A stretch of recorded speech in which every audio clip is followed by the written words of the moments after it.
જય સોનાર વિદ્યાર્થી મિત્રો, નૈનેશભાઈ પટેલ સહજાન એજ્યુકેશનમાં આપ સૌનું હાર્દિક સ્વાગત છે. ધોરણ 11 સાયન્સમાં ચેપ્ટર નંબર 2 સુરેખ પથ પર ગતિ એનો આજે આપણે અભ્યાસ કરવો છે. એની અંદર આવતા એમસીક્યુ, શોર્ટ ક્વેશ્ચન અને ખાલી જગ્યા જોઈ છે. તો ચેપ્ટર નંબર 2 ની અંદર પથ લંબાઈ અને સ્થાનાંતર નામનો ટોપિક હતો, એ હવે ડિલીટ કરી દીધેલો છે. તેમજ આ ચેપ્ટરની અંદર થિયરી પોર્શન ખૂબ જ ઓછો છે અને ટેક્સ્ટબુકની અંદર ઉદાહરણમાં ઘણું બધું વિશેષ અને જાણવા જેવું છે. કલનશાસ્ત્રની રીત, જે ઉદાહરણ ખૂબ જ અગત્યનું છે. ત્યારબાદ મુક્ત પતન કરતો પદાર્થ છે, એના જે આલેખ છે એ પણ બહુ સરસ બાબત છે. ત્યારબાદ ગેલિલિયોનો એકી અંકનો નિયમ, એ પણ સારી વાત છે. સ્ટોપિંગ ડિસ્ટન્સ અને પ્રતિક્રિયા સમય. એટલે આ ચેપ્ટરની અંદર અમુક જે થિયરિટિકલ વસ્તુ છે ઉદાહરણની અંદર કવર કરી લીધેલી છે લોકો, રાઈટ. તો આપણે ચેપ્ટરના સ્ટાર્ટમાં મારે તમને સ્થાનાંતર વર્સિસ સમય, વેગ વર્સિસ સમય અને પ્રવેગ વર્સિસ સમય, આના ગ્રાફ શીખવાડવા છે. એનો ઢાળ એ શું એ પણ સમજવું છે. ત્યારબાદ વિકલન અને સંકલન આપણે એકદમ બેઝિક લેવલથી સમજવું છે, બરાબર. તો ચેપ્ટરમાં એમસીક્યુ સ્ટાર્ટ કરવું પહેલા આપણે થોડા ગ્રાફ જોઈ લઈએ અને વિકલન અને સંકલન જોઈ લઈએ. ખૂબ જ ઓછા સમયમાં આપણે બધા જ એમસીક્યુ કવર કરીશું. તો સૌથી પહેલા આપણે ગ્રાફ જોવા છે અંતર વર્સિસ સમયનો, વેગ વર્સિસ સમય અને પ્રવેગ વર્સિસ સમયના. અને એ આલેખની અંદર ઢાળ શું આપે છે અને ઘેરેલું ક્ષેત્રફળ શું આપે છે એ એકદમ શોર્ટમાં આપણે સમજી લઈએ. તો પહેલો હું ગ્રાફ ડ્રો કરું છું એક્સ વર્સિસ ટી નો. ફિઝિક્સમાં એવો નિયમ છે કે ભાઈ અહીંયા આગળ જે આપેલું ઓલવેઝ વાય આમ હોય અને એના પછી જે આપેલું ઓલવેઝ એક્સ આમ હોય. ગ્રાફને દર્શાવવા માટેનો નિયમ જ છે. એટલે હું વાય આમ પર અત્યારે એક્સ લઈશ અને એક્સયામ પર સમય લઈ લઈશ. ઓકે, આની અંદર ઢાળ શું મળે મને? તો કે ઢાળ શું હોય? તો કે વાયામ ભાગ્યા એક્સયામ જ હોય, ઓલવેઝ વાયામ ભાગ્યા એક્સયામ. ચલો, વાયામ પર શું છે? અંતર. એક્સયામ પર શું છે? સમય. તો અંતર ભાગ્યા સમય એટલે કે શું મળે? વેગ. એટલે કે એક્સ વર્સિસ ટી ના આલેખમાં ઢાળ મને મળશે વેગ. આમાં ક્ષેત્રફળ, ઘેરાયેલું ક્ષેત્રફળ. તો કે ક્ષેત્રફળનો એવો નિયમ છે કે વાયામ ગુણ્યા એક્સયામ, વાયામ ગુણ્યા એક્સયામ એટલે કે અંતર ગુણ્યા સમય. તો અંતર ગુણ્યા સમય એવી કોઈ ભૌતિક રાશિ જ નથી, એટલે ક્ષેત્રફળ આની અંદર એવું કઈ કામનું છે નહીં. રેડી? ત્યારબાદ બીજો આપણો આલેખ જોવો છે. બીજો આલેખ જોઈશું આપણે વેગ વર્સિસ સમયનો. એટલે પહેલા જેમ વાત થઈ હતી એમ આયામ પર વેગ આવશે, એક્સયામ પર સમય આવશે. ઢાળની વાત કરીએ તો વાયામ ભાગ્યા એક્સયામ વી અપોન ટી એટલે કે પ્રવેગ, એક્સેલરેશન એ મળશે, રાઈટ. તો આ ગ્રાફની અંદર ઢાળ આપણને શું મળે? ઓલવેઝ એન્ડ ઓલવેઝ પ્રવેગ મળે વેગ વર્સિસ સમયમાં. ક્ષેત્રફળ શું મળે? તો કે ક્ષેત્રફળ માટે નિયમ છે વાયામ ગુણ્યા એક્સયામ એટલે કે વેગ ગુણ્યા સમય. તો વેગ ગુણ્યા સમય શું મળશે? કહો તો જોઈએ. વેગ એટલે અંતર ભાગ્યા સમય. જોજો હું. અને આ ટી એમ નો એમ ઉપરનો ટી ટી કેન્સલ આઉટ એટલે શું મળશે? અંતર. શું મળશે? અંતર અથવા તો સ્થાનાંતર, રાઈટ. ત્રીજો ગ્રાફ મારે જોઈ લેવો છે પ્રવેગ વર્સિસ સમયનું, એ વર્સિસ ટી, રાઈટ. એ વર્સિસ ટી, પ્રવેગ વર્સિસ સમય. ઓકે, આ ગ્રાફની અંદર મને ઢાળ શું મળશે? તો કે ઢાળ એટલે વાયામ ભાગ્યા એક્સયામ, પ્રવેગ ભાગ્યા સમય, એવું કે ભૌતિક રાશિ જ નથી ભાઈ, રાઈટ. ક્ષેત્રફળ શું મળે? તો કે ક્ષેત્રફળ આપણે જોઈ લઈએ. ક્ષેત્રફળ એટલે કે પ્રવેગ ગુણ્યા સમય. ચલો જોઈએ, પ્રવેગ એટલે શું થાય ભાઈ? વેગ ભાગ્યા સમય. તો સમય સમય શું થઈ જશે? Cancel out. તો ઘેરાયેલું ક્ષેત્રફળ શું મળે મને? વેગ. શું મળે? વેગ. એટલે આની અંદર ક્ષેત્રફળ મને મળશે વેગ. તમને તો સાહેબ અમારે ભણીને શું ફાયદો? તો કે આના પરથી તમને ઘણા બધા શોર્ટ ક્વેશ્ચન અને એમસીક્યુઝ આવશે અને પૂછશે કે આ વર્ષે આમાં ઢાળ શું, આમાં ઘેરેલું ક્ષેત્રફળ શું. દાખલામાં પણ આનો ઘણો બધો ઉપયોગ છે. એના પછી આપણે એકદમ સરળ ભાષામાં રજૂઆત જોઈ છે સંકલનની અને વિકલનની. તો પહેલા આપણે સ્ટાર્ટ કરીએ વિકલન. ઘણા બધા વિદ્યાર્થીઓ કે જે ખાસ એ ગ્રુપ કે બી ગ્રુપ 12મા ધોરણમાં મેથ્સમાં વિકલન આવે એટલે બાયોલોજી વાળાને તો બહુ પ્રશ્ન થતો હોય છે વિકલન બાબતે. તો વિકલનનો એક નિયમ ખાસ યાદ રાખવા જેવો છે કે ઘાત આગળ આવે, ઘાતમાં એક ઘટે.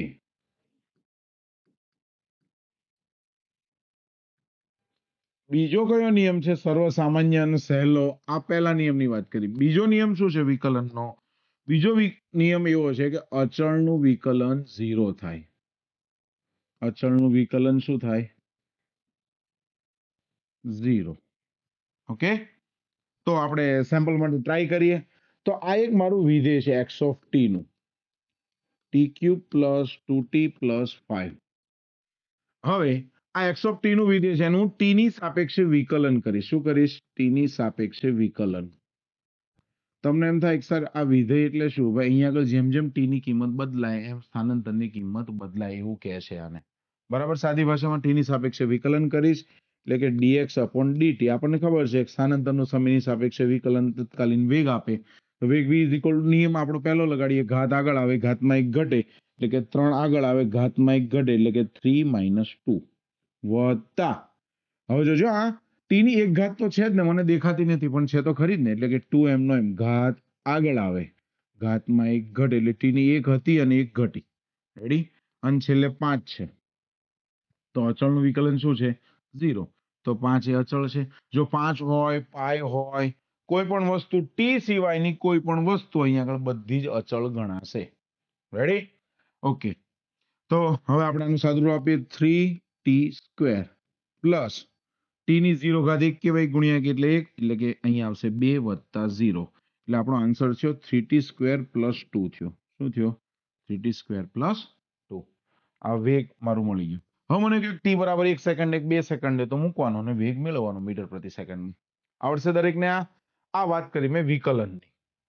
હવે આની અંદર સાઇન અને કોસ નું પણ વિકલન આવે છે. સાઇન નું વિકલન થાય છે કોસ અને કોસ નું વિકલન થાય છે માઇનસ સાઇન. પણ એ બહુ હાર્ડ એમસીક્યુ હોય, જે ડબલ નીટ લેવલ હોય એની અંદર આવે. અત્યારે આપણે Gujarat board text book related અને સ્કૂલની એક્ઝામને અનુરૂપ ભણીએ છીએ એટલા માટે આટલું લઈશું. રેડી? ત્યારબાદ હવે આપણે વાત કરીએ સંકલનની, જેને ઇંગ્લિશની અંદર કહેવાય ઇન્ટિગ્રેશન, વિકલનને ઇંગ્લિશની અંદર કહેવાય ડેરિવેશન. રાઈટ? તો સંકલનની સાઇન છે આ રીતની. રાઈટ? સંકલનનો એક નિયમ છે કે ઘાતમાં 1 વધે એટલા વડે ભગાય. દાખલા તરીકે x ઓફ ટી નું અત્યારે અહીંયા આગળ આપેલું છે મને. રાઈટ? વેગ લઈ લેશું, સોરી x ઓફ ટી ની v ઓફ ટી લઈ લઈશ અત્યારે. 3t² પ્લસ 2t પ્લસ 7 લીધું મેં. હવે આનું મારે સંકલન કરવું છે. રાઈટ? તો વેગ એટલે શું થાય? તો કે dx upon dt એવું પણ કહી શકાય. તો કે હા, આ 3t² પ્લસ 2t પ્લસ 7 એમના એમ છે. કે સરસ ભાઈ. આગળ જોઈએ હવે dx બરાબર શું થાય? તો કે 3t² પ્લસ 2t પ્લસ 7 અહીંયા આગળ dt આવી ગયા. સંકલનનો નિયમ છે બંને સાઈડ ઇન્ટિગ્રેશન કરું હું ત્યારે અહીં આગળ dx હોય તો આગળ x વાળા પદ હોવા જોઈએ, dt હોય તો આગળ t વાળા પદ હોવા જોઈએ. એની સિવાયનું બધું એના માટે અચળ કહેવાય. અહીંયા આગળ એવો નિયમ નથી અચળનું સંકલન 0 નિયમ નથી, એક જ નિયમ લખેલો છે. ચલો વાંધો નહીં, જોઈએ. 3t² છે ઘાતમાં 1 વધીએ એટલા વડે ભગાય વત્તા 2 ટી ની 1 ઘાત તો છે એટલામાં 1 વધે એટલે 1 વત્તા 1 કર્યું મેં એટલા વડે ભગાય એટલે 2 વડે ભાગ્યું. ચલો 7 જોડે કશું છે? તો કે ના, પણ મને દેખાય છે ટી ની 0 ઘાત. 7 જોડે ટી ની 0 ઘાત, કોઈ પણ ની 0 ઘાત એક જ કહેવાય. તો નિયમ તો એ જ છે ભાઈ કે ઘાતમાં 1 વધે એટલે કે 0 વત્તા 1 એટલા વડે ભગાય એટલે 1. તો પડી દરેકને? ઓકે. તો આનો આન્સર શું થશે? 3 3 કેન્સલ આઉટ થઈ ગયા ને આપણે અહીંયા આગળ. એટલે વચ્ચે શું કહો છો મને? t³ plus 2 2 cancel out, t² plus 7t. તો અહીંયા આગળ dx નું સંકલન થશે x. dt હોય simple and sober, integration of dt હોય તો એનું સંકલન થાય t. કહો કેમ કે સાહેબ મને ના ખબર પડી. જો હું કહું અહીંયા આગળ આવું હતું ભાઈ, t ની 0 ઘાત ઇન્ટુ dt હતું ભાઈ, t ની 0 ઘાત ઇન્ટુ dt. તો ઘાતમાં 1 વધે એટલા વડે ભગાય. તો આવી ગયું ને t, dt નું t, dx નું x, dp નું p. ખબર પડી ગઈ દરેકને? આ સંકલનનો નિયમ છે, વિકલનનો નિયમ છે. હવે આપણે જે વસ્તુ આ ચેપ્ટરની અંદર શીખવાની છે એ કઈ છે? અહીંયા આગળ ધ્યાન આપજો. એકદમ શોર્ટમાં તમને કહી દઉં કે સ્થાનાંતરનું હું સમયની સાપેક્ષે વિકલન કરીશ એટલે શું મળશે મને? વેગ મળશે. શું મળશે? વેગ. રાઈટ?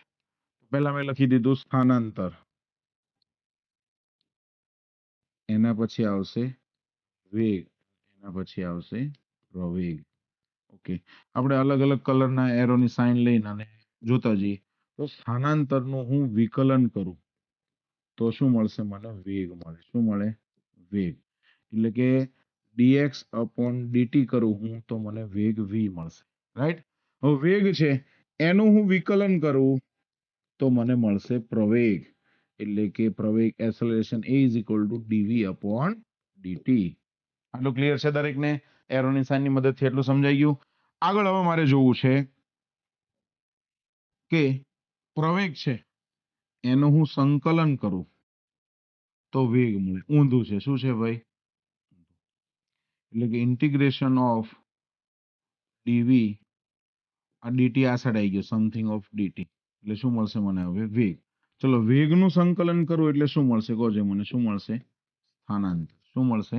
સ્થાનાંતર. માટે દરેકે આ યાદ રાખવા જેવું છે એમસીક્યુ ની અંદર. સ્થાનાંતરનું વિકલન વેગ, વેગનું વિકલન પ્રવેગ, પ્રવેગનું સંકલન વેગ, વેગનું સંકલન સ્થાનાંતર. ક્લિયર?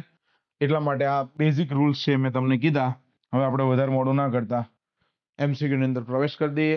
પહેલા એમસીક્યુ આપણો સ્ટાર્ટ થાય છે. આકૃતિમાં દર્શાવ્યા અનુસાર એક કીડી 1 મીટર ત્રિજ્યાવાળા વર્તુળાકાર માર્ગ પર P થી Q જાય છે. ભાઈ જો અહીંયા આગળ P પોઈન્ટ છે મારો, અહીંયા આગળ Q પોઈન્ટ છે, અહીંથી આમ જાય છે કીડી બેન.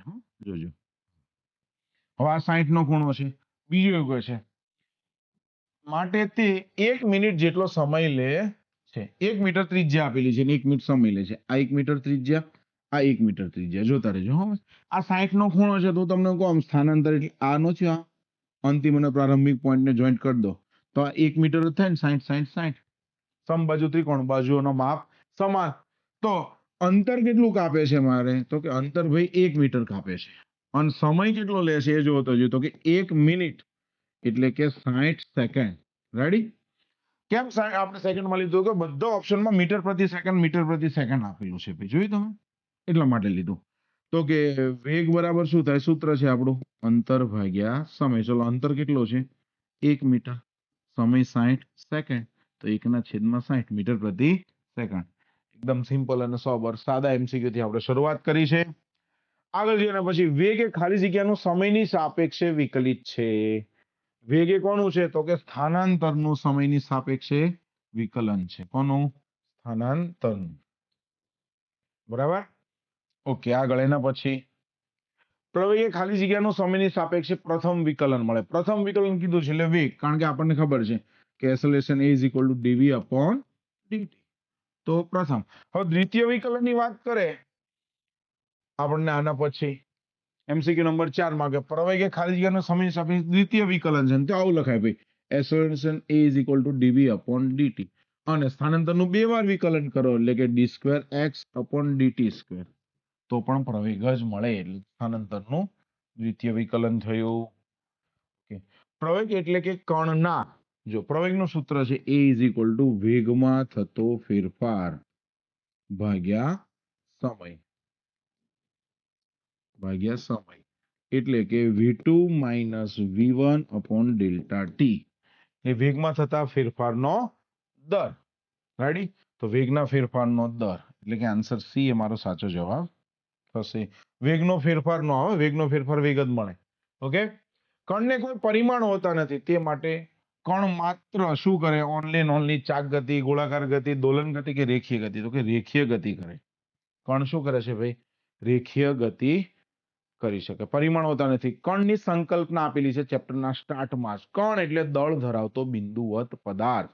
કણને કોઈ પરિમાણ હોતા નથી. અને એક એ પણ વાત કરેલી છે કે જ્યારે મોટા મોટા પદાર્થની વાત કરવામાં આવે કે જેમની વચ્ચેનું અંતર ખૂબ જ વધારે હોય એમના પરિમાણ કરતા, ત્યારે એ પદાર્થોને પણ કણ તરીકે લઈ શકાય છે. આવી વાત કરેલી છે. આ તમને શોર્ટ ક્વેશ્ચન આવડતા જાય એટલે વાત કરીએ છીએ આપણે. કોઈ એક પદાર્થ માટે વેગ વર્સિસ સમયનો આલેખ આપેલો છે. ભાઈ વેગ વર્સિસ સમયનો આલેખ. ચલો ઢાળ શું મળશે મને કહી દો. ઢાળ શું મળે? પ્રવેગ મળે. ઢાળ શું મળે? પ્રવેગ. અને ઘેરેલું ક્ષેત્રફળ પૂછે તો શું આવે? કહો તો જોઈએ.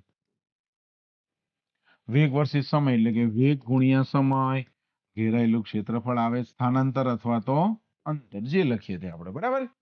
ઓકે. તો અહીંયા આગળ એવું કહે છે કે પદાર્થના OA અને AB સમયગાળામાં સરેરાશ પ્રવેગનું ગુણોત્તર, એટલે કે OA વિભાગમાં પ્રવેગ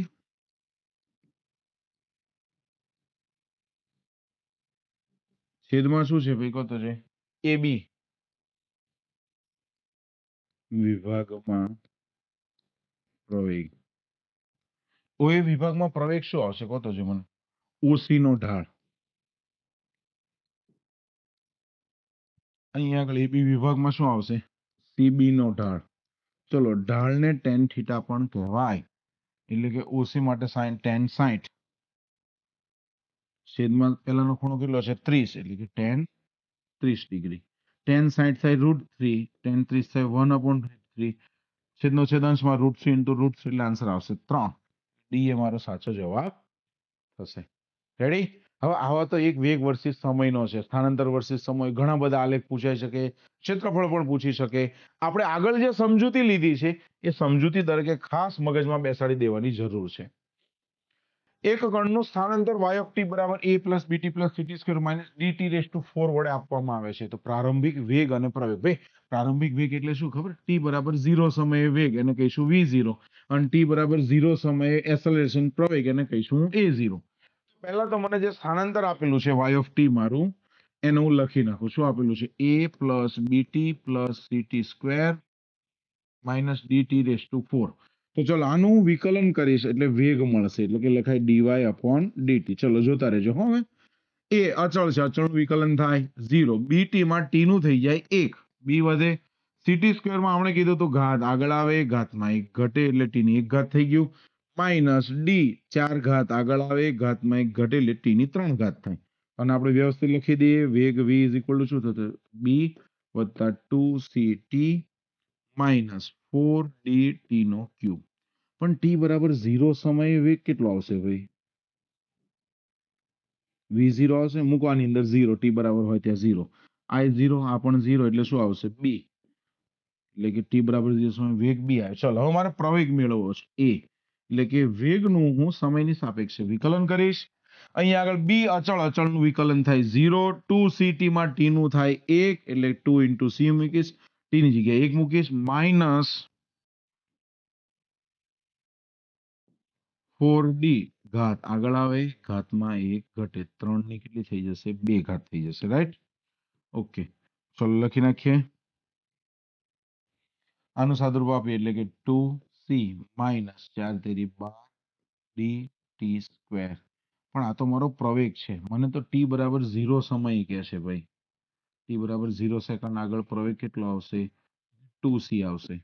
આ t વાળું પદ તો 0 થઈ જાય. એટલે પહેલા મને વેગ કીધો છે, વેગ આવશે મારો b અને પ્રવેગ આવશે 2c, એટલે કે c એ મારો સાચો જવાબ. આગળ એના પછી એક બોલ a v0 વેગથી ઉર્ધ્વ દિશામાં ફેંકવામાં આવે છે. એ જ ક્ષણે બીજો એક બોલ b ઊંચા h પરથી મુક્ત પતન શરૂ કરે છે. તો b નો તે ક્ષણે b ની સાપેક્ષે એનો વેગ પૂછો છે મને. ચલો સાપેક્ષ વેગમાં તમને કીધું, જ્યારે વેગ એક જ દિશામાં હોય ત્યારે વેગની બાદબાકી થાય સાપેક્ષ વેગ, એટલે a ની સાપેક્ષે b નો વેગ કે v of ab, તમારું સૂત્ર થશે va માઇનસ vb. રાઈટ? ચલો a અને b પરસ્પર વિરુદ્ધ દિશામાં ગતિ કરતા હોય, એટલે કે v એ આ સાઈડનો હોય અને vb આ સાઈડનો હોય, ત્યારે સાપેક્ષ વેગમાં શું થાય? ત્યારે સાપેક્ષ વેગમાં થાય વેગનો સરવાળો. વેગની દિશા પરસ્પર વિરુદ્ધ હોય તો વેગનો સરવાળો, વેગ સમાન દિશામાં હોય તો વેગની બાદબાકી થાય. એટલું યાદ રાખવાનું છે સાપેક્ષ વેગમાં. અહીંયા આગળ તો મને કેવું છે, બોલ a ને v0 વેગથી ઉર્ધ્વ દિશામાં ફેંકવામાં આવે છે. રાઈટ? તો ઉપરની હાઈટ પર આપણે એને v0 વેગથી ફેંકીએ છીએ, એટલે કે અત્યારે હું v of a લઉં છું. બરાબર? વેગનું સૂત્ર અચળ પ્રવેગી ગતિના ટોટલ 3 સમીકરણ છે. v બરાબર v0 પ્લસ at, બીજું છે ડિસ્ટન્સ વાળું d is equal to v0t plus 1/2 at square, અને ત્રીજું છે v square minus v0 square બરાબર 2ax. બરાબર? ઓકે, તો ઉપરની દિશામાં ફેંકો છો, અત્યારે તો v બરાબર v0 પ્લસ at જ હું લઈશ. રાઈટ? ઓકે, v0 વેગથી હું એને ફેંકું છું ઉપરની દિશામાં, એટલે કે એનો મારો વેગ છે v0. હા, પ્રવેગ આવશે ઉપરની દિશામાં ફેંકો છે એટલે માઇનસ g ઇન્ટુ ટી, એટલે v એ મારો છે v0 minus g into T. ચલો vb, vb શું કરે છે? તો કે vb માં મુક્ત પતન થાય છે. શું થાય છે? મુક્ત પતન. મુક્ત પતન એટલે પદાર્થને છોડવાનો. એટલે કન્ડિશન તરીકે યાદ રાખજો, જ્યારે તમે કોઈ પદાર્થને ઉપર ફેંકો છો ત્યારે એનો અંતિમ બિંદુ આવે જ્યારે હાઈટમાં, ત્યારે એનો વેગ શૂન્ય થશે. મુક્ત પતન કરાવો છો ત્યારે એનો પ્રારંભિક વેગ શૂન્ય થશે. આ બંને વસ્તુ યાદ રાખવાની છે. પેલું શું કીધું? ઉર્ધ્વ દિશામાં ફેંકો,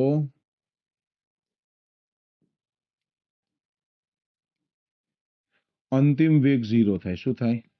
અંતિમ વેગ એટલે કે v બરાબર 0 થાય. અને મુક્ત પતન કરાવો ત્યારે શું હોય તો કે પ્રારંભિક વેગ 0 હોય. આ બંને કન્ડિશન છે, દરેક ખાસ યાદ રાખજો. MCQ માં, દાખલામાં બહુ બધી જગ્યાનો ઉપયોગ છે આપણે. રેડી, મુક્ત પતન કરે છે એટલે પ્રારંભિક વેગ તો હું 0 કહી દઈશ, તો VB શું થશે કહો તો જી? V0 પ્લસ AT સૂત્ર છે, એમાં V0 બરાબર 0 મૂકી દઉં. મુક્ત પતન એટલે G ઇન્ટુ T આવશે, એટલે VB શું થયા મારે કહો તો જી? G into T. તો મને એવું કહે છે B ની સાપેક્ષે A નો વેગ. જો આ AB હોય તો A ની સાપેક્ષે B નો વેગ, એટલે કે V ઓફ B એ વાત કરેલી છે. પણ વેગની દિશા પરસ્પર વિરુદ્ધ છે, ધ્યાન રાખજો. એક પદાર્થને ઉપર ફેંકો છો, બીજો ઉપરથી નીચે આવે છે, વેગની દિશા પરસ્પર વિરુદ્ધ, એટલે આપણે ટાઈમ નહીં બગાડતા, VA પ્લસ VB લખી દેશું. VA મારો છે V0 માઇનસ GT અને VB છે મારો only plus GT cancel out, સાપેક્ષ વેગ મારો થઈ જશે V0. એટલે કે આન્સર એ V0 એ મારો સાચો જવાબ થશે. આગળ એના પછી ગતિની શરૂઆત કરતા પદાર્થનું t સમયે સ્થાનાંતર x ઓફ t આ રીતના આપેલું છે. મને કેટલું આપેલું છે? 15t માઇનસ 0.4t સ્ક્વેર સૂત્રથી મળે છે. પદાર્થનો વેગ 7 થાય, 7 મીટર પ્રતિ સેકન્ડ થાય ત્યારે એનો સમય કીધો છે. અલગ રીતના રજૂઆત કરી છે. t બરાબર આટલા સેકન્ડે વેગ નહીં પૂછો, વેગ આપેલો છે ને એનો સમય પૂછો છે. વાંધો નહીં, આપણને v ઓફ t તો ખબર જ છે, dx અપોન dt. ચલો 15 t નું શું થઈ જાય? વિકલન 1. કેટલું થઈ જાય? 1 માઇનસ 0.4 ઘાત આગળ આવે, ઘાતમાં 1 ઘટે, t ના સ્ક્વેર નું t થઈ ગયું, રાઈટ? એટલે કે 15 માઇનસ 0.4 ઇન્ટુ 2 એટલે 0.8 ઇન્ટુ t. હવે વેગ મને ત્યારે કેટલો આપેલો છે? 7 મીટર પ્રતિ સેકન્ડ. કેટલો આપેલો છે? 7. અને સમય પૂછો છે. વાંધો નહીં, 0.8 t ને હું આ સાઈડ લઈ જાઉં એટલે પ્લસ થઈ ગયા. 15 માંથી 7 બાદ કરીશું, હું 15 માંથી 7 બાદ કરીશું આવશે 8, એટલે કે 0.8 t. તો t ઇઝ ઇક્વલ ટુ 8 ભાગ્યા 0.8 એટલે કે 10 સેકન્ડ. t બરાબર કેટલા આવશે? 10 સેકન્ડ. સી એ મારો સાચો જવાબ થશે. આગળ એના પછીનો એક MCQ લઈએ આપણે. એક કણનું t સમય પછીનું સ્થાનાંતર x બરાબર k upon b square 1 minus e raise to minus bt સમીકરણથી આપવામાં આવે તો કણનો પ્રવેગ પૂછો છે. બોલો, MCQ સહેલો કરતા કરતા તો ડબલ વિકલન પૂછી લીધું ને x આપેલું છે. તો તમને પ્રશ્ન થશે, સર ની કોઈ પણ ઘાત હોય તો એનું વિકલન શું થાય? તો તમને કહી દઉં એકદમ શુદ્ધ ગુજરાતી ભાષામાં, નું વિકલન થાય. શું થાય? નું વિકલન એટલે કે તમને આવું આપે d upon dt of e raised to t આપે તો એનું વિકલન e raised to t જ થાય. બીજું કોઈ પ્રશ્ન આવે નહીં. પણ આવું આપે e raised to t square આપે તો શું કરવાનું? તો કે t સ્ક્વેર નું વિકલન શું થાય? કહો તો છે મને. 2t. શું થાય? 2t. એ તમારે ગુણાકારમાં લખવું પડે. આટલી વસ્તુ ખબર પડી. t ની જે ઘાત હોય એનું વિકલન કરવાનું. તો અહીંયા આગળ તમે કહેશો સર t નું વિકલન થાય 1 અને 1 આગળ લખેલું જ છે પણ તમને દેખાતું નથી. રેડી? એટલે અત્યારે આપણે જે આ પદ્ધતિમાં વાત કરીએ છીએ એ પ્રમાણે આ t નું વિકલન 1 થાય, અહીંયા આગળ લખેલું જ છે. જો t સ્ક્વેર આપે તો એનું વિકલન 2t થાય, તો અહીંયા આગળ આપણે 2t મૂકે. એટલે વિકલનમાં નિયમ જ એવો છે કે હંમેશા પછી જે ઘાતનું વિકલન થાય એ જોડે ગુણાકારમાં આવે. સંકલનમાં એવો નિયમ છે ઘાતનું જે વિકલન થાય એ ભાગાકારમાં આવે. રેડી? ઓકે.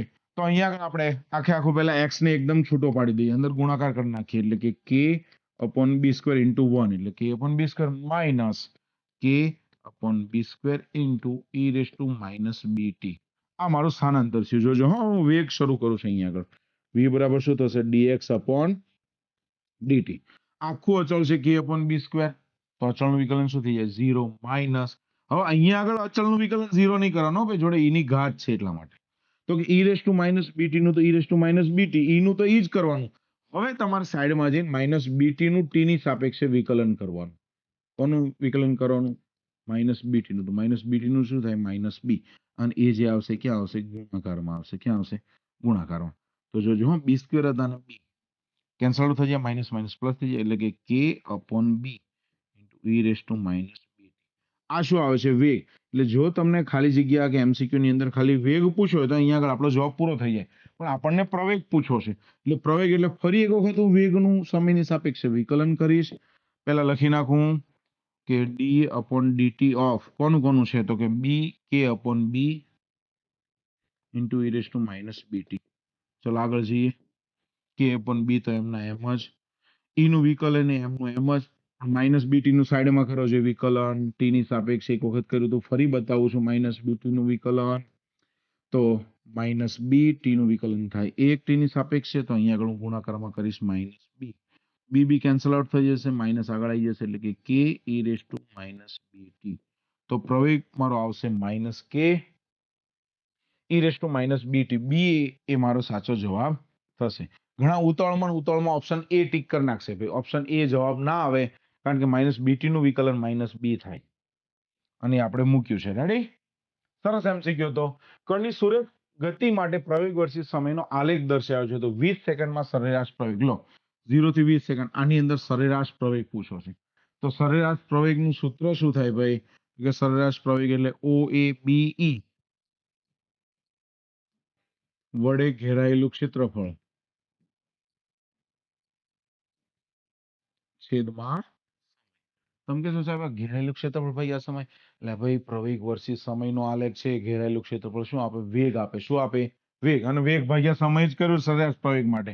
તો આ એક ડેલ્ટા છે, જોયું? ઓ એ ડી ડેલ્ટા છે. તો એનું ક્ષેત્રફળ શું થશે કે કતો છે મને 1/2 પાયો ગુણ્યા વેગ. પાયો છે આપણો 10 અને વેગ છે 20.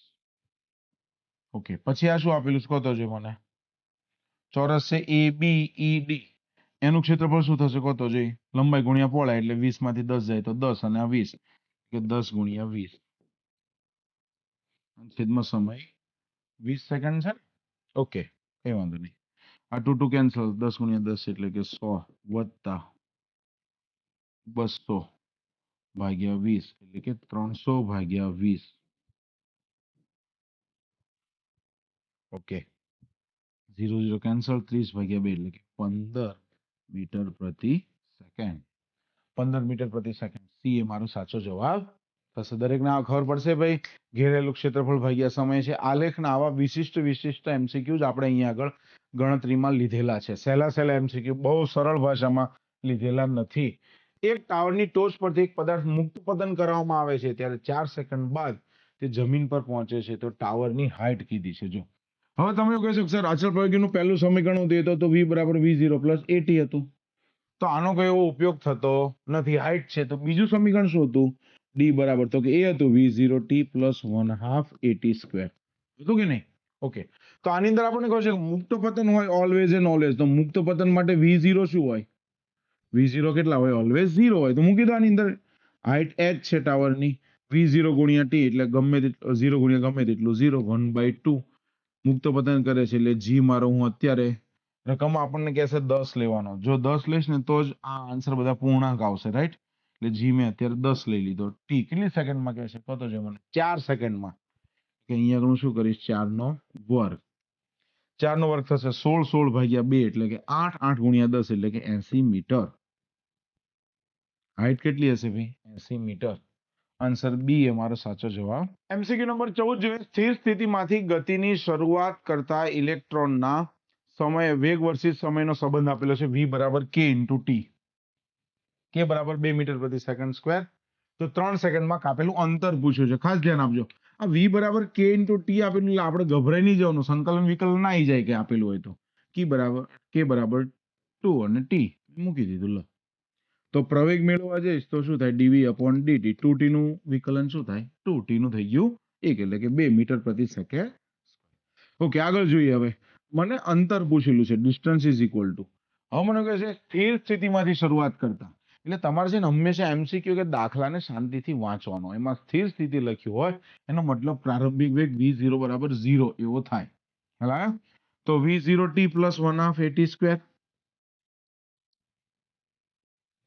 ઓકે, v0 0 એના ગુણ્યા ગમે તેટલું 0 1/2 એ આપેલા છે. બે મને ખબર છે કેટલી સેકન્ડમાં કીધા જો તો 3 સેકન્ડ. 3 નો વર્ગ. 3 નો વર્ગ થશે 9. 2 2 કેન્સલ આઉટ એટલે કે d is equal to 9 metre. 9 metre. Okay, અહીં આગળ મીટર એટલા માટે નહીં થાય ઓપ્શનમાં પાછળ લખેલું છે એટલે. ઓકે, આગળ એના પછીનો એમસીક્યુ. 100 મીટર ઊંચાઈથી બોલને પડતા મૂકતા 1 સેકન્ડમાં 5 મીટર નીચે ઉતરે તો 4 સેકન્ડમાં કેટલી નીચે ઉતરે? લો, સરસ વાત છે. તો ડી બરાબર v0 t plus 1/2 a t square છે. હવે જોજો હો, બંનેને મુક્ત પતન જ કરાવવાનું છે એટલે પ્રારંભિક પદ આખું v0 t તો 0 થઈ ગયું. તો d is equal to 1/2 a t square. હવે બંનેને જો તો જઈ મુક્ત પતન એટલે gt સ્ક્વેર આવશે. હવે પૃથ્વી પર જ છે, એકને કે ચંદ્ર પર ને એકને પૃથ્વી પર, એમ થયું તો કઈ મુક્ત પતન કરાવતા નથી. g અચળ 1/2 અચળ તો ડિસ્ટન્સ d ચલે છે t સ્ક્વેર થઈ ગયું. તો d1 upon d2 is equal to t1 upon t2 whole square લઈ લઉં હું. ચલો આપણે જોઈએ 1 સેકન્ડમાં 5 મીટર નીચે ઉતરે એટલે 1 સેકન્ડ હોય તો અહીંયા આગળ 5 મીટર લખી દઉં છું. ઓકે, આગળ જોઈએ. હવે જોજો આનો તો વર્ગ જ છે. હવે મને કહે છે 4 સેકન્ડમાં કેટલો નીચે ઉતરે એટલે કે t2 બરાબર 4, તો d2 મારે મેળવવાનું છે. એ વાંધો નહીં. આ 1 ના છેદમાં 16 થયું, સામે જાય એટલે 16 ગુણ્યા 5 ક્રોસ ગુણાકાર કરી દઈએ. 16 ગુણ્યા 5 16 પંચાને 80 મીટર. 80 મીટર એ મારો સાચો જવાબ થશે. આગળ જો એમસીક્યુ નંબર 16, એચ ઊંચાઈના ટાવરની ટોચ પરથી v0 જેટલા વેગથી એક પદાર્થને ઉર્ધ્વ દિશામાં ફેંકતા જમીન પર સ્પર્શે ત્યારે 2v0 જેટલો વેગ પ્રાપ્ત કરે છે. એચ બરાબર કેટલા? ઓકે, વાંધો નહીં. અહીંયા આગળ કોઈ એક વ્યક્તિ છે જે ટાવર પર ઉભેલો છે ભાઈ, અહીંથી પદાર્થને ઉર્ધ્વ દિશામાં ફેંકે છે અને જમીન પર પહોંચે અહીંયા આગળ ત્યારે એનો વેગ છે 2v0 અને ટાવરની હાઈટ આપણે લઈ લઈએ છીએ h. ઓકે, તો આપણને સૂત્ર ખબર છે કે અહીંયા આગળ સમયનો કોઈ ઉલ્લેખ નથી, માટે અચળ પ્રયોગી ગતિનું ત્રીજું સમીકરણ આપણે વાપરીશું, v² - v02 બરાબર 2ah. ઓકે, v0 જેટલા ઝડપથી આપણે એને ફેંકીએ છીએ એટલે અહીંયા આગળ v0 નો સ્ક્વેર રાખીશું. આગળ 2v0 થી રિટર્ન બેક થાય છે એટલે કે અહીંયા આગળ લખી દઈશું અંતિમ વેગ 2v0 નો square is equal to g. h મારો એમ કેપિટલ h આપેલો છે તો અહીંયા આગળ હું કેપિટલ h લખીશ. રેડી? ઓકે, ચલો 2v0 સ્ક્વેર એટલે કે 4v0 square minus v0 square બરાબર 2gh. 4 માંથી 1 જાય તો 3v0 સ્ક્વેર અપોન 2g એટલે કે h મારો આવશે 3v0 square upon 2g. 3v0 square upon 2g. આગળ જો નિયમિત પ્રવેગ a સાથે ગતિ કરતા એક પદાર્થ માટે ડેલ્ટા t સમયગાળા દરમિયાન વેગમાં થતો ફેરફાર કેટલો? લો, કઈ વાંધો નહીં. આ વેગ પ્રવેગનું સૂત્ર શું છે ભાઈ? પ્રવેગ બરાબર વેગમાં થતો ફેરફાર ભાગ્યા ડેલ્ટા ટી. તો પ્રવેગ તો અહીંયા મને એ કીધેલો છે, વેગમાં થતો ફેરફારની સૂત્રનો કરતા બનાવી દો જે આપણને પૂછેલો છે ભાઈ.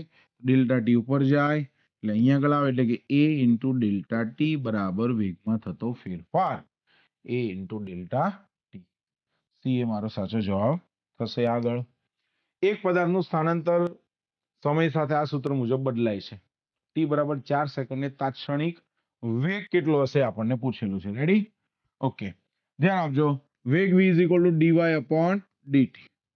આગળ લખી નાખીએ આપણે d અપોન dt ઓફ આખું પદ પહેલા લખી દઈએ 3/8 t² minus 3t plus 5. Okay, ચલો ઘાત આગળ આવે, ઘાતમાં 1 ઘટે એટલે કે 2 આગળ આવે, 2 માં 1 ઘટે એટલે 1 થાય એટલે કે t માઇનસ 3t નું થઈ જાય 1, અચળનું થઈ જાય 0 એટલે કે 6t અપોન 8 માઇનસ 3. આ મારો વેગ આવ્યો. ટી બરાબર કેટલા સેકન્ડ કહે છે કે ભાઈ ટી બરાબર 4 સેકન્ડ આગળ મને વેગ કહે છે. તો કઈ વાંધો નહીં, ટી બરાબર 4 સેકન્ડ નું કિંમત મૂકી દો. વેગ v is equal two 6 4 8 minus 3. Okay, તો 4 એકા 4 4 દુ 8 6 ભાગ્યા 2 એટલે 3 લે. તો ભાઈ 3 માઇનસ 3 એટલે કે 0 થઈ ગયો ભાઈ વેગ. 0 મીટર પ્રતિ સેકન્ડ. 4 સેકન્ડ આગળ. જો 4 સેકન્ડની જગ્યાએ બીજું કંઈક વાપર્યું હોત ને તો પાછો વેગની કિંમત કંઈક આવે તો એટલે દર વખતે 0 આવે એવું કોઈ ગોખવી રાખવું નહીં. એમસીક્યુ નંબર 19 જોઈએ. એક દડાને ઉર્ધ્વ દિશામાં ઉછાળવામાં આવે ત્યારે 2 સેકન્ડના અંતે તે સ્થાને પાછો આવે છે ભાઈ. પ્રાપ્ત કરેલી મહત્તમ ઊંચાઈ. હું તમને કહું છું કે ઉર્ધ્વ દિશામાં ઉછાળો એટલે કે ઉર્ધ્વ દિશામાં મહત્તમ ઊંચાઈએ પહોંચે ત્યારે કેટલો સમય લાગશે? ટોટલ 2 સેકન્ડ છે, હવે કેટલો લાગશે? 1 સેકન્ડ લાગે ને? મહત્તમ ઊંચાઈ પહોંચતા લાગતો સમય 1 સેકન્ડ. ઓકે, ત્યારે એનો અંતિમ વેગ કેટલો થઈ જશે? 0. પદાર્થ જ્યારે મહત્તમ હાઈટે પહોંચે, મેક્સિમમ હાઈટે, ત્યારે વેગ કેટલો થઈ જાય? અંતિમ 0. તો આપણું તો સૂત્ર છે v બરાબર v0 માઇનસ gt ભાઈ. વાંધો નહીં, અંતિમ વેગ 0, v0 માઇનસ gt, તો v0 બરાબર gt. ઓકે, આગળ હવે આપણને હાઈટ પૂછે છે, સમયનો કોઈ ઉલ્લેખ નથી તો ભાઈ v² માઇનસ v0 સ્ક્વેર બરાબર 2gh. હાઈટ h ને આપણે સૂત્રનો કરતા બનાવીશું ભાઈ. ઓકે, અંતિમ વેગ તો મારો 0 જ છે ભાઈ. માઇનસ v0 એટલે કેટલા થઈ ગયા? gt આખાનો વર્ગ gh. h હાઈટ ને હું સૂત્રનો કરતા બનાવીશ એટલે કે g² t² upon 2g 4g નહીં 5g નહીં 2g ભાઈ g cancel g t² upon 2 g છે મારા 9.8 સમય તો 1 સેકન્ડ જ છે એનો વર્ગ ભાગ્યા 2 9.8 ભાગ્યા 2 એટલે કેટલા થઈ જશે 4.9 મીટર કેટલા થઈ જશે 4.9 મીટર સી એ મારો સાચો જવાબ થશે આગળ એના પછીનો MCQ જોઈએ આપણે એક કાર સુરેખ પથ પર 2 મીટર પ્રતિ સેકન્ડના પ્રારંભિક વેગ અચળ વેગી ગતિ શરૂ કરે ભાઈ 10 સેકન્ડ બાદ એનો વેગ છે 12 મીટર પ્રતિ સેકન્ડ તો 10 સેકન્ડમાં કાપેલું અંતર કે છે મને વેગ હોય પછી સમય હોય ને અંતરે હોય તો આપણને ખબર જ છે ભાઈ d બરાબર v0t પ્લસ 1/2 at². પ્રારંભમાં v0 કેટલા છે જોતો જઈ 2 મીટર પ્રતિ સેકન્ડ લિસ્ટ બનાવી દઈએ પછી કેટલો ઝડપ પ્રાપ્ત કરે છે 12 મીટર પ્રતિ સેકન્ડ અને t બરાબર કેટલા 10 સેકન્ડ 10 સેકન્ડમાં કાપેલું અંતર પૂછે છે તો ભાઈ અહીંયા આગળ તો મૂકી દઉં 2 ગુણ્યા 10 પ્લસ 1/2 એ નથી મારી પાસે અને 10 નો વર્ગ તો એ મેળવવા શું કરીશું કહો તો એ બરાબર અંતિમ વેગ માઇનસ પ્રારંભિક વેગ ભાગ્યા સમય એટલે કે 12 - 2 ભાગ્યા 10 12 માંથી 2 જાય તો 10 ભાગ્યા 10 એટલે કે 1 મીટર પ્રતિ સેકન્ડ સ્ક્વેર એને હું અહીંયા આગળ વેલ્યુ મૂકીશ કે વાંધો નહીં આ 10 ગુણ્યા 2 એટલે કે 20 વત્તા અહીંયા આગળ 10 નો વર્ગ 100 ભાગ્યા 2 એટલે કે 50 આન્સર કેટલો થશે મારો 70 મીટર 70 મીટર ડી એ મારો સાચો જવાબ થશે રેડી આગળ જોઈએ એના પછીનો MCQ એક કણ વેગ v બરાબર 5t અનુસાર બદલાય છે તો 2 થી 4 સેકન્ડ જેટલા સમયગાળામાં મને શું પૂછ્યું છે અંતર પૂછ્યું છે ઓય વેગ આપેલો છે અને અંતર પૂછ્યું એટલે ભાઈ અહીંયા આગળ સંકલનની શરૂઆત થઈ ગઈ વેગ એટલે શું થાય તો કે dx upon dt બરાબર 5t ચલો dx આ સાઈડ રહેવા જઈશ 5t into dt તમે લોકોએ જો કલન શાસ્ત્રની રીત છે ઉદાહરણ નંબર 2.2 આ ઉદાહરણ નંબર 2.2 ને એકદમ વ્યવસ્થિત સમજ્યું અને તૈયાર કર્યું હોય તો આ MCQ તમને અઘરા ના પડે હવે બંને બાજુ સંકલન કરીશું dx ભાઈ t બરાબર કેટલા સેકન્ડ થી કહે છે જો તો જો મને 2 થી 4 સેકન્ડ એટલે t બરાબર 2 થી t બરાબર 4 સેકન્ડ દરમિયાન મારે સ્થાનાંતર જોઈએ છે dx નું સંકલન થઈ જાય x 5m નો m ઘાતમાં 1 વધે એટલા વડે ભગાય આ નિયત સંકલન છે ભાઈ એટલે કે 4 અને 2 ચલો આગળ જોઈએ હવે આપણે ગણતરી કરતા જઈએ તો આ 5m નો m મારો આ 2 ને પણ બહાર કાઢી નાખું એટલે એક વખત t હોય એની જગ્યાએ 4 મૂકવાનો એનો વર્ગ કરવાનો એક માઇનસ એ સૂત્ર છે આપણું અને એક વખત t હોય એની જગ્યાએ 2 મૂકવાનો એનો વર્ગ કરવાનો જોજો આ 2 મેં બહાર કાઢી લીધો છે ભાઈ 2 ને પહેલેથી બહાર કાઢી લીધો છે ઓકે તો 5/2 અંદર શું આવશે 4 નો વર્ગ 16 - 4 16 માંથી 4 જાય તો 12 5 ગુણ્યા 12 ભાગ્યા 2 કેટલા થશે અહીંયા આગળ 6 એટલે કે 30 બરાબર તો સ્થાનાંતર 30 મીટર થશે આન્સર બી એ મારો સાચો જવાબ છે માણસ જ્યારે ચાલે છે ત્યારે હાથ હલાવે છે કેમ ભાઈ આપણને ખબર છે કે વ્યક્તિ જ્યારે ચાલે ત્યારે બેલેન્સ કરે છે બરાબર અને ગુરુત્વાકર્ષણની અસરને સમતોલવા માટે આન્સર ડી એ મારો સાચો જવાબ થશે રેડી અહીંયા આગળ પૃથ્વી પર જી 9.8 છે એટલે આપણે જે ચાલીએ છીએ આપણો પગ જે પ્રત્યાઘાત આપે છે જમીન પર એ 9.8 આપવા માટે આપણે ટેવાયેલે છે જ્યારે કોઈ વ્યક્તિ ચંદ્ર પર જાય અને આ ઝડપથી ચાલવા જાય તો આટલી ઝડપથી નહીં પણ આના કરતાં વધારે ડિસ્ટન્સ કાપે કારણ કે એને એના પગ વડે પ્રત્યાઘાત તો 9.8 મુજબ આપવાની ટેવ છે ખ્યાલ આવ્યો બીજું તમે દિવાલ પર ઊભા રહો ત્યારે દિવાલ સાઈડનો પગ તમારે દિવાલ બાજુ જ રાખવાનો અને એની સિવાયનો જે બીજો પગ છે ઊભો કરવાનો તમારે તો જોજો તમે દિવાલને અટકીને આમ ઊભા નહીં રહી શકો કેમ તો કે આપણું બોડી સેન્ટર ઓફ માસ પ્રમાણે ટેવાયેલું છે અને સેન્ટર ઓફ માસ ખસી જાય એટલે તમે સ્થિર ઊભા રહી શકો નહીં તો પતન કરતા પદાર્થમાં પ્રથમ દ્વિતીય તૃતીય અને ચોથી સેકન્ડમાં કપાયેલા અંતરનો ગુણોત્તર ભાઈ આ તો આપણું ટેક્સ્ટ બુકનું કયું થઈ ગયું ઉદાહરણ નંબર 2.5 ગેલિલિયોનો એકી અંકનો નિયમ થઈ ગયો અને એમાં આપણને 1:3:5:7 આ તમે ડાયરેક્ટ કીધું તમને થશે ડિસ્ટન્સ ડી નું જે સૂત્ર હતું એ શું હતું તો એ હતું a/2 * 2n - 1 જ્યાં n એ સેકન્ડ છે શું છે n એ સેકન્ડ છે એમાં કિંમત મૂકો તો પણ જવાબ આ રીતે જ આવશે રેડી ઓકે, વાહનની ઝડપ 3 ગણી કરવામાં આવે તો પ્રતિ પ્રવેગ માટે સ્ટોપિંગ ડિસ્ટન્સ, ભાઈ stopping distance ds is equal two શું છે કહો તો જી -v0 સ્ક્વેર અપોન 2, એ આ મારું સૂત્ર છે. જો કે પ્રતિ પ્રવેગ ગણતો હોય તો માઇનસ અંદર લે તોય ચાલે, અને પ્રતિ પ્રવેગ ના ગણતો હોય અને પ્રવેગની કિંમત મૂકી હોય તો માઇનસ આગળ મૂકો તો પણ ચાલે. સૂત્ર એકનું એક જ છે, રાઈટ. તો આની અંદર મને વાત કરેલી છે ભાઈ સ્ટોપિંગ ડિસ્ટન્સ કેટલું થશે, તો ds એ શું છે પ્રારંભિક વેગના વર્ગના સમપ્રમાણમાં. તો ઝડપ 3 ગણી કરું અહીંયા આગળ તો 3v0 કરું તો સ્ટોપિંગ ડિસ્ટન્સમાં શું આવી જશે ડિફરન્સ, તો કે v0 સ્ક્વેર અપોન તો 2h છે, એટલે સ્ટોપિંગ ડિસ્ટન્સ મારું કેટલું થઈ જશે 9 ગણું થઈ જશે. કેટલું થઈ જશે 9 ગણું. આન્સર એ મારો સાચો જવાબ થશે. આગળ એના પછીનો 25 MCQ આપણે આ ચેપ્ટરની અંદર સમાવેશ કરેલો છે, અને 25મા નંબરનો જે MCQ છે સાપેક્ષ વેગનો ફરી લીધેલો છે.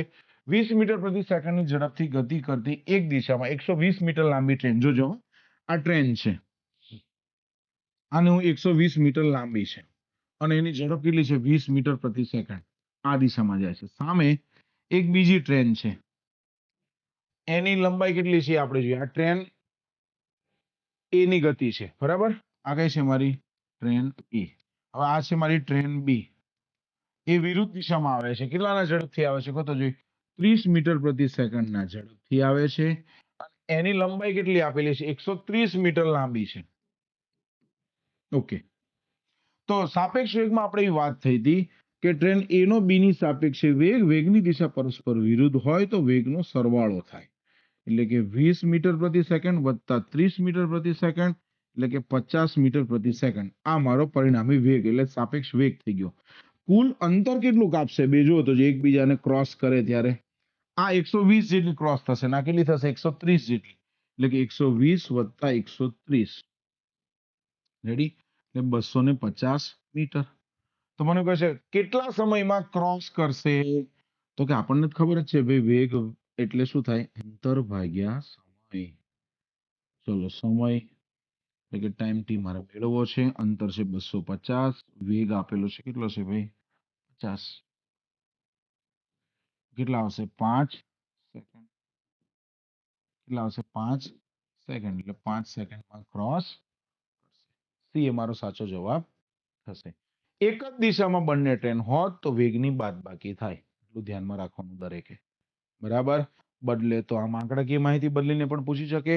ઘણી વખત એવો MCQ પણ પૂછે છે કે એક પક્ષી ટ્રેનની સામે વિરુદ્ધ દિશામાં આવે છે, એને અંતર કાપતા કેટલો સમય લાગે, તો હવે પક્ષીનું કઈ અંતર હોય જ નહીં ને, એને ટ્રેનને જેટલી કટ કરવાની એટલું જ અંતર, એટલે એમાં કુલ અંતરમાં ખાલી ટ્રેનનું જ અંતર આવશે, અને વેગનો તો પાછો સરવાળો જ થાય, વેગની દિશા પરસ્પર વિરુદ્ધ. એટલે વાત કરે છે શુદ્ધ ગતિ વિજ્ઞાન કાઇનેમેટિક્સ એટલે શું, તો કે જે ભૌતિક વિજ્ઞાનમાં જે ગતિની ચર્ચા તેના કારણોની ચિંતા કર્યા સિવાય કરવામાં આવે એને કહેવાય શુદ્ધ ગતિ વિજ્ઞાન. આ શોર્ટ ક્વેશ્ચન વાર્ષિક પરીક્ષામાં બહુ બધી વખત આવેલો છે. ઇવન પ્રથમ પરીક્ષા છે એની અંદર પણ આવે છે. શુદ્ધ ગતિ વિજ્ઞાન એટલે શું વાત કરી મેં, ભૌતિક વિજ્ઞાનમાં ગતિની ચર્ચા કારણોની ચિંતા કર્યા સિવાય કરવામાં આવે એને કહેવાય શુદ્ધ ગતિ વિજ્ઞાન. હવે એના પછી બે પદાર્થોના બનેલા તંત્ર માટે તમે કણ સ્વરૂપ ક્યારે લઈ શકો, જોજો હો, કે જ્યારે બે પદાર્થ વચ્ચેનું અંતર છે એમના પરિમાણની સરખામણીમાં ખૂબ વધારે હોય. દાખલા તરીકે હું વાત કરું કે આ પૃથ્વી છે અને આ સૂર્ય છે, તો બંને વચ્ચેનું અંતર બહુ જ વધારે છે એના પરિમાણની સરખામણીમાં, ત્યારે આ બંનેને હું કણ તરીકે લઈ શકું, નહીં તો લઈ શકો નહીં. 28મા નંબરનો શોર્ટ ક્વેશ્ચન જોઈ. ગતિ કરતા કોઈ પણ સમયગાળામાં કણનો સરેરાશ પ્રવેગ અને તત્કાલીન પ્રવેગ સમાન ક્યારે હશે ભાઈ, કે જ્યારે મારો અચળ પ્રવેગ હશે ત્યારે સમાન હશે, નહીં તો સમાન હોય નહીં. એના પછી આગળ વાત કરીએ, એક કણ v0 જેટલા પ્રારંભિક વેગથી સુરેખ પથ પર અચળ પ્રવેગી ગતિ કરે છે. nમી સેકન્ડમાં કાપેલા અંતરનું સૂત્ર, ભાઈ ગેલિલિયોનો એકી અંકનો જે નિયમ હતો એ જ a/2 × 2n-1 nમી સેકન્ડમાં કાપેલા અંતરનું આ સૂત્ર છે. MCQમાં પણ આપણે આ જોઈ લીધું. વિધાન ખરું છે કે ખોટું તે જણાવો. પદાર્થનો વેગ શૂન્ય હોય છતાં તેને પ્રવેગ હોય તો કે આ વિધાન કેવું છે સાચું, એવું બની શકે. 31મા નંબરનો શોર્ટ ક્વેશ્ચન જોઈએ. વિધાન ખરું છે કે ખોટું જણાવો. ગતિ કરતા પદાર્થનો પ્રવેગ અચળ હોય ત્યારે વેગની દિશા એક જ હોય ભાઈ, ના, વેગની દિશા બદલાય પણ ખરી. આપેલું વિધાન કેવું છે ખોટું. વિધાન ખરું છે કે ખોટું. મુક્ત પતન પદાર્થમાં આપેલા સમયમાં કાપેલું અંતર એ સમયના સમપ્રમાણમાં, ના ભાઈ ના, સમયના વર્ગના સમપ્રમાણમાં. આ વિધાન ખોટું છે અને સમયના વર્ગના સમપ્રમાણમાં એ વિધાન સાચું છે. કણ એટલે પરિમાણ ધરાવતો બિંદુવત પદાર્થ. ના ભાઈ ના, કણ એટલે દળ ધરાવતો બિંદુવત પદાર્થ. એટલે અત્યારે જે આ વાક્ય છે એ ખોટું છે, પણ જો અહીંયા પરિમાણની જગ્યાએ હું દળ લખી નાખું તો પાછું સાચું છે. આગળ એના પછી જઈએ આપણે. વિધાન ખરું છે કે ખોટું? સ્થાનાંતર એ પથ લંબાઈ કરતા હંમેશા મોટું હોય ને. ખોટું છે. જો તમને ખાલી કોન્સેપ્ટ કહી નાખું, પથ લંબાઈ એટલે કાપેલું કુલ અંતર. પથ લંબાઈને શું કહેવાય ખાલી મગજમાં રાખજો.